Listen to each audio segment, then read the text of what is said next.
J'ai peur d'être jugée par ma couleur et non mes compétences. Bonjour à toutes et à tous. Aujourd'hui, nous allons parler des jeunes filles racisées en France.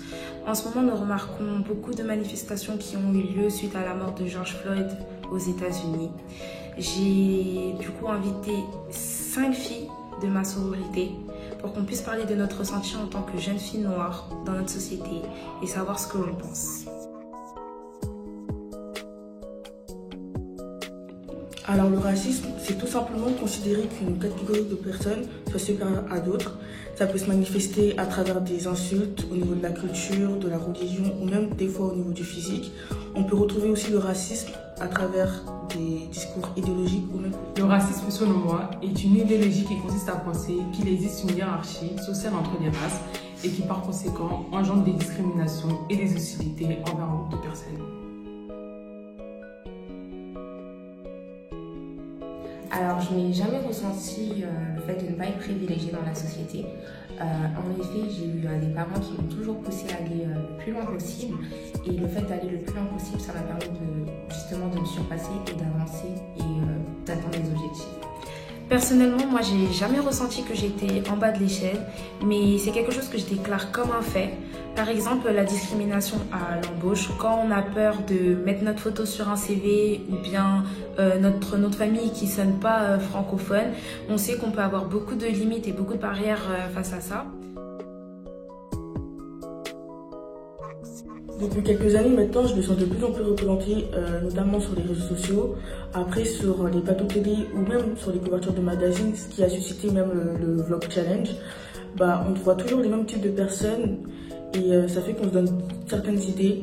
À travers cela, on se dit que certains métiers sont accessibles qu'à certaines personnes. Pour ma part, je trouve qu'on est pas mal représenté sur les réseaux sociaux, mais en ce qui concerne les plateaux télévisés, les magazines, c'est très peu. Et lorsqu'on apparaît sur ces plateaux télévisés, c'est plus dans le domaine du divertissement, tel que les acteurs, les chanteurs ou même les sportifs. Et je trouve ça vraiment dommage.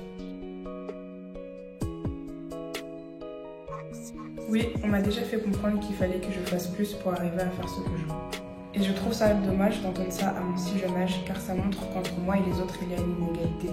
Du coup, je pars avec rage.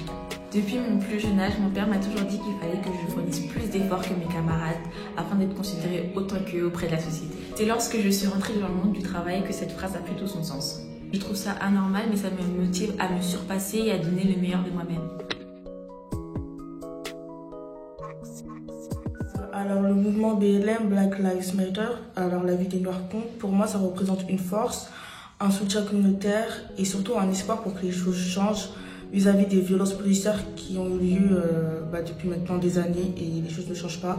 Et j'espère vraiment qu'avec ce mouvement-là, les choses vont changer.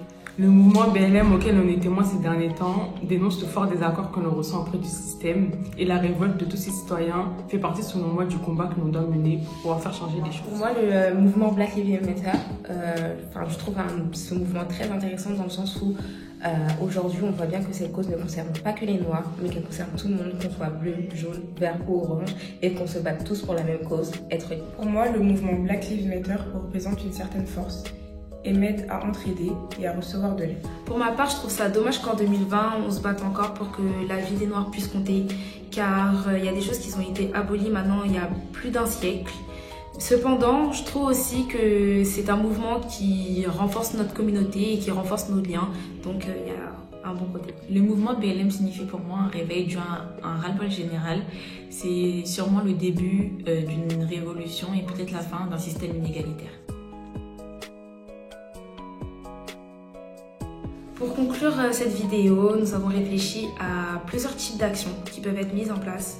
Mais d'un premier temps, on pense que tout part de l'éducation, qu'il serait important que dans notre histoire, on apprenne la vraie histoire africaine, la vraie identité des grandes personnalités qui se sont battues pour la cause noire, qu'on puisse apprendre et intégrer d'où on vient et pourquoi on s'est battu, pour que les générations futures comme nos enfants et nos petits-enfants puissent grandir non comme des jeunes femmes racisées, mais des femmes à part entière dans la société.